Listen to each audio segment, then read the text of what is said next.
Começamos o CNN Prime Time indo direto a Buenos Aires para conversar com a nossa enviada especial argentina, Thaís Herédia. Por lá, a expectativa é para a divulgação dos resultados da eleição presidencial.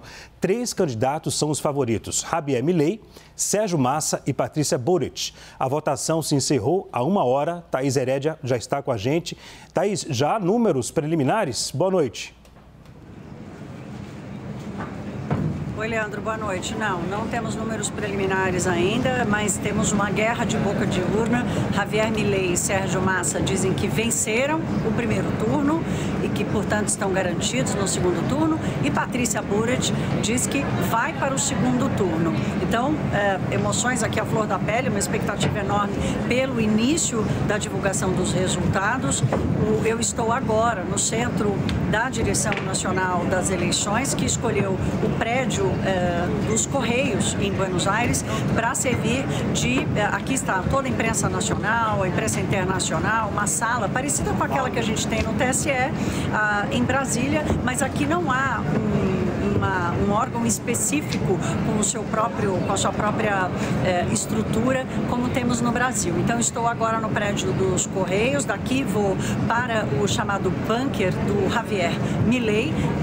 Bunker é o nome do comitê de campanha, que está num hotel, é assim que eles chamam. Então, daqui vou para o bunker, mas o que temos até agora é isso: uma guerra de boca de urna, com os 3 candidatos dizendo que vão para o segundo turno. Alguns analistas políticos, cientistas políticos argentinos estão me mandando mensagem, eu acabei de receber uma agora, que diz o seguinte: olha, parece que está seguro, hoje não será definida a presidência na Argentina, haverá necessidade de um segundo turno no dia 19 de novembro. Só para fechar, a participação dos eleitores chegou a pouco mais de 75%, bem menor do que os 81% das últimas eleições presidenciais. Leandro.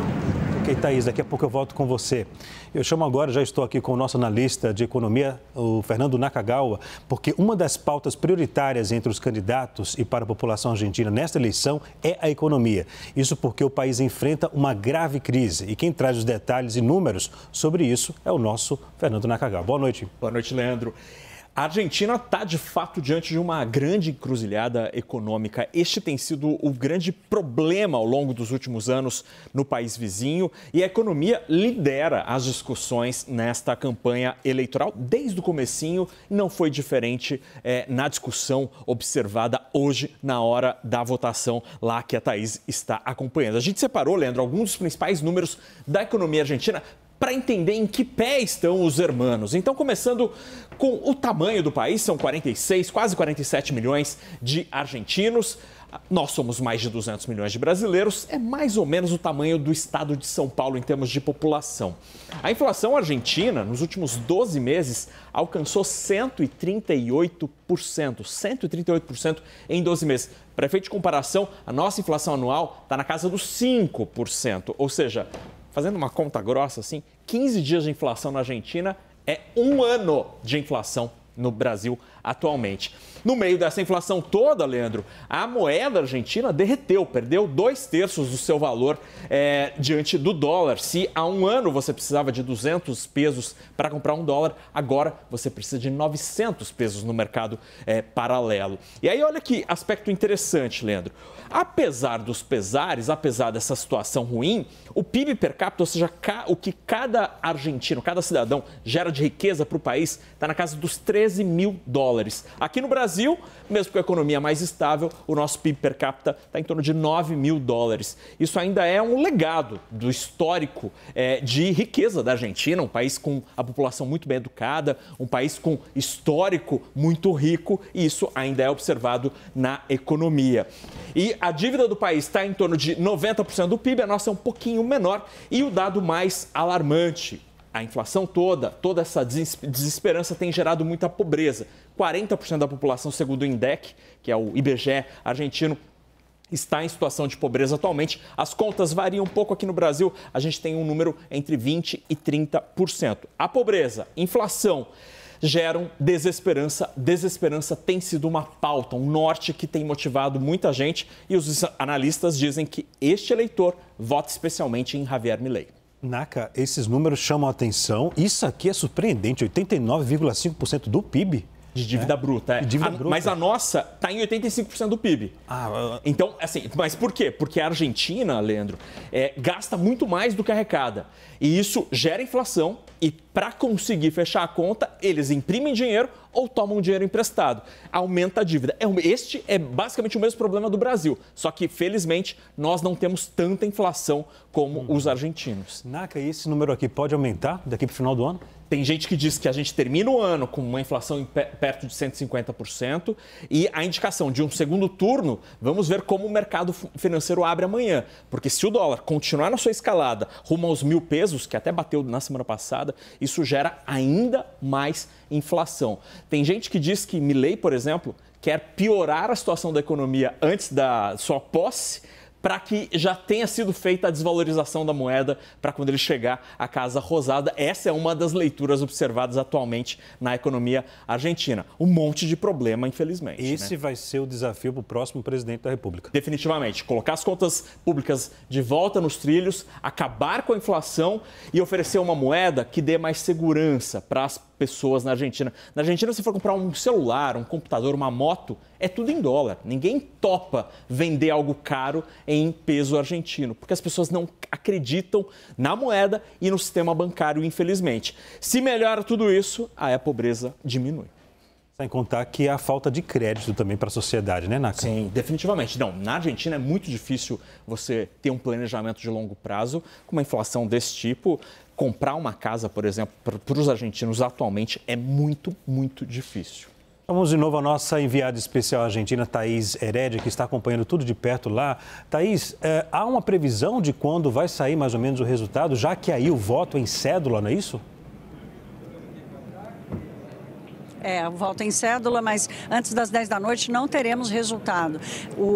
A Direção Nacional Eleitoral acaba de divulgar que a participação acabou sendo muito baixa mesmo, historicamente, não chegou a 76% dos 35 milhões de argentinos aptos a votar. Eu estava ouvindo vocês, o Naka, explicando a questão da inflação e eu resolvi pegar aqui a quantidade de notas que eu troquei hoje, uma nota de R$100 dá 18 mil pesos, porque mais de 18 mil pesos, dá 18.700 pesos de um câmbio que eu fiz hoje, troquei R$100, cada real valendo 187 pesos. Então aqui na minha mão tem R$100, o equivalente a R$100. É uma situação absurda que o país está vivendo hoje. Outra coisa, há uma expectativa muito grande também para que amanhã mercados, restaurantes, tudo, aluguéis, tudo seja elevado de preços. Muitos mercados fecharam as portas, se recusaram a vender,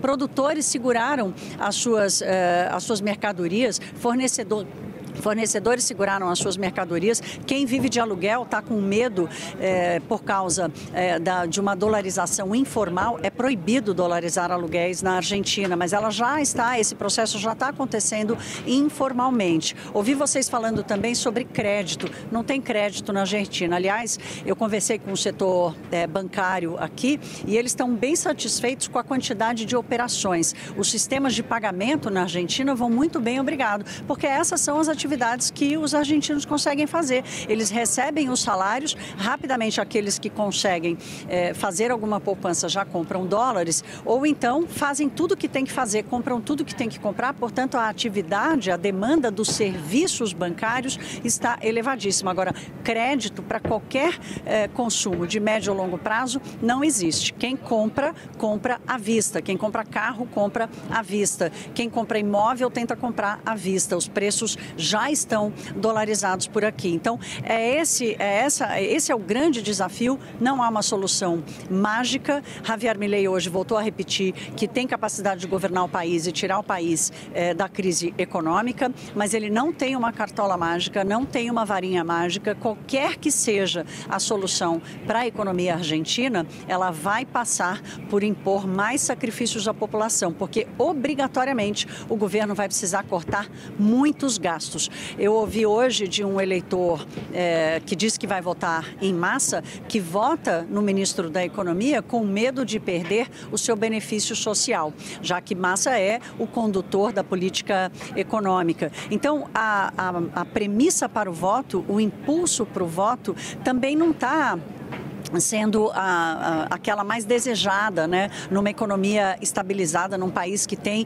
alguma estabilidade, muito menos uma estabilidade política, já que Javier Milei é considerado um radical de extrema direita, com ideias relacionadas ali, identificadas com a extrema direita no mundo todo. Então, é um momento, vamos dizer assim, inédito do pós-democracia aqui na Argentina, essa movimentação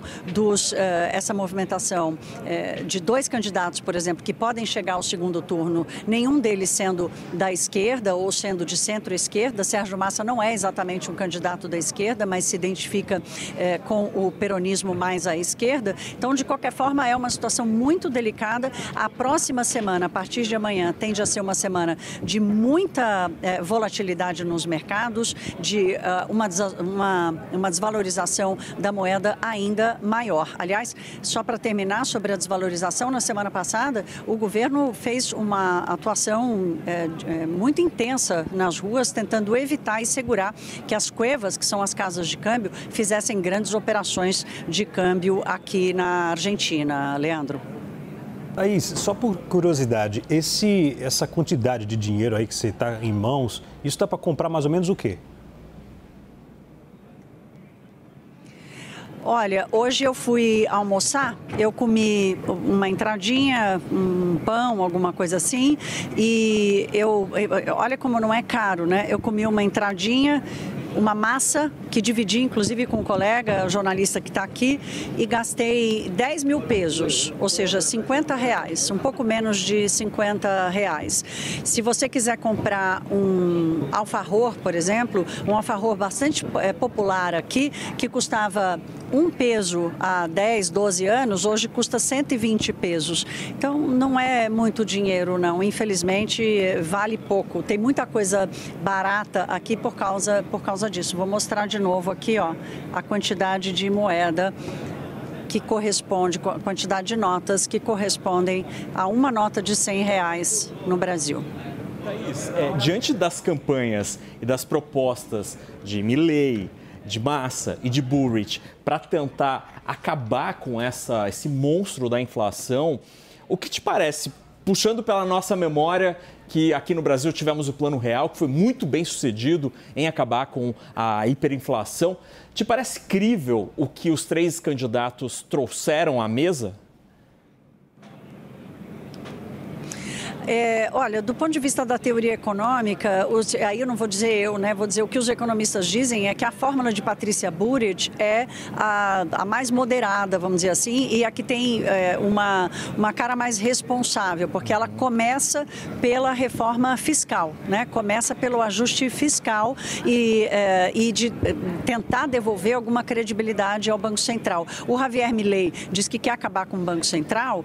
O Banco Central hoje na Argentina, infelizmente, ele fica enxugando o gelo todos os dias. Então, qualquer solução que passe por aqui, no Brasil foi um pouco diferente, a gente tinha uma inflação diferente, porque o Brasil nunca foi uma economia dolarizada, a Argentina já é uma economia dolarizada há muitos anos, então qualquer solução que passe aqui, que precise contar com um lastro em dólar, ela não vai dar certo, porque as reservas aqui já estão negativas. Agora, aqui parece mais eficiente e que vai demandar, assim, ajustes importantes aqui, que vão impor sacrifício à população, é aquele que começa pelos gastos públicos, pela quantidade de subsídios, pela forma com que o Estado argentino gasta. Javier Milei tem uma proposta bastante radical, ele diz que quer dolarizar a economia, não explica como, né? Então, por exemplo, a desvalorização do peso nesses últimos dias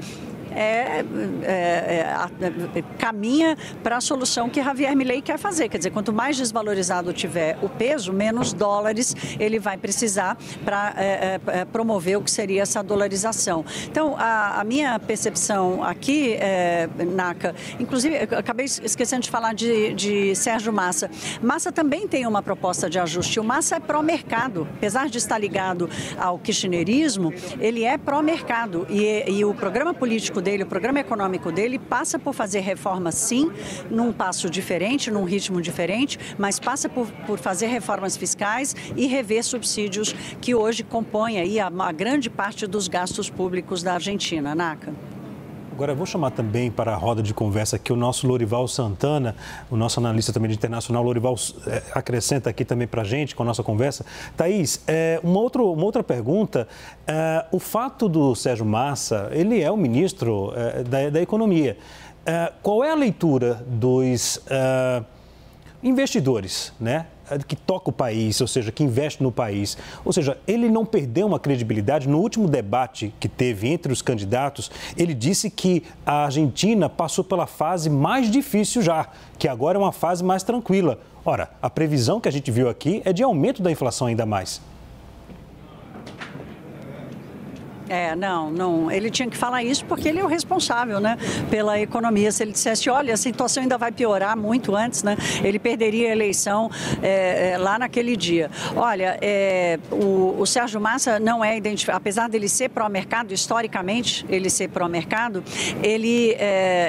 o mercado não quer saber dele. Conversei com muita gente aqui do mercado financeiro, grandes investidores, gestores de fundos de investimento que atuam aqui na Argentina, e o melhor cenário para eles num segundo turno seria entre Milei e Buric, porque de alguma forma garante uma solução econômica em que passa pela reforma fiscal. Milei, de novo, com a sua reforma, com a sua proposta mais radical, mas o cenário ideal para o mercado financeiro seria um segundo turno entre Milei e Buric, com chances para Buric, porque aí o país escolheria uma moderação à radicalização de Milei. É um cenário que pode acontecer, não é provável. Não é impossível, mas não é o mais provável hoje em dia. Os empresários, também conversei com gestores e executivos de grandes grupos empresariais aqui, consultores que atendem as empresas argentinas, eles têm uma preocupação gigantesca com a questão do câmbio. Não se pode tirar dinheiro da Argentina e, portanto, ninguém está botando dinheiro aqui. O investimento na Argentina está paralisado. Um desses executivos me disse, olha, nós vamos viver 2 meses de caos até o final do ano, até que o novo presidente assuma o seu posto, quem quer que ele seja. O primeiro semestre do ano que vem vai ser um primeiro semestre muito difícil e ele está contando com a volta do investimento e com alguma poupança externa da Argentina, com a possibilidade do agronegócio, que sofreu muito com a seca nos últimos anos e, portanto, perdeu receita com as exportações, volte a contribuir um pouco mais com o país. Mas, de qualquer forma, a previsão é 2 meses de caos, um primeiro semestre muito difícil, com quem quer que seja o novo presidente, para, de alguma forma, se a coisa começar a melhorar, no segundo semestre do ano que vem. Agora, não há ninguém aqui com uma luzinha de otimismo no fim do túnel, Leandro. Ok, Thaís. Ora, o Lorival, dos mais de 35 milhões de eleitores aptos a votar, 74% compareceram. O número de abstenções foi alto? É muito alto, né? É um país em que o voto é obrigatório, então realmente está, acho que até a Thaís mencionou isso no início da entrada dela, demonstra a desilusão dos argentinos, né? Existem os argentinos desiludidos com a política tradicional, que querem, então, a experimentação radical do Javier Milei, e existem aqueles que também estão desiludidos, mas não querem essa experimentação. Provavelmente são esses que não compareceram hoje, preferiram pagar aquela multa, que será irrisória, certamente, como acontece no Brasil, mas é interessante que 1/4 da população, 1/4 dos eleitores argentinos não votou hoje, embora o voto seja obrigatório. A mesma coisa tinha acontecido nas primárias. 1/3 dos argentinos não tinham comparecido e as primárias também são obrigatórias. É uma forma silenciosa de protestar contra a falta de alternativas. Afinal, os argentinos, em 2015, um governo de esquerda, de Kirchner, entregou a inflação com 25%. 4 anos depois, um governo de direita, de Macri, entregou com 50%. E agora, outro governo de esquerda, do Fernandes, deve entregar com mais de 140%. Então, surge o Javier Milei como alguém diferente em relação aos gastos públicos, a política de clientelismo, né, de solução e de adesão, de cultivo do poder local por meio de trocas de favores com a população, com os políticos. Tudo isso o Javier Milei se coloca contra, mas alguns argentinos não querem nem isso, nem a tradição e nem mesmo o Javier Milei e simplesmente não votam. Thaís, Lourival, Naca, daqui a pouco eu volto com vocês. Obrigado.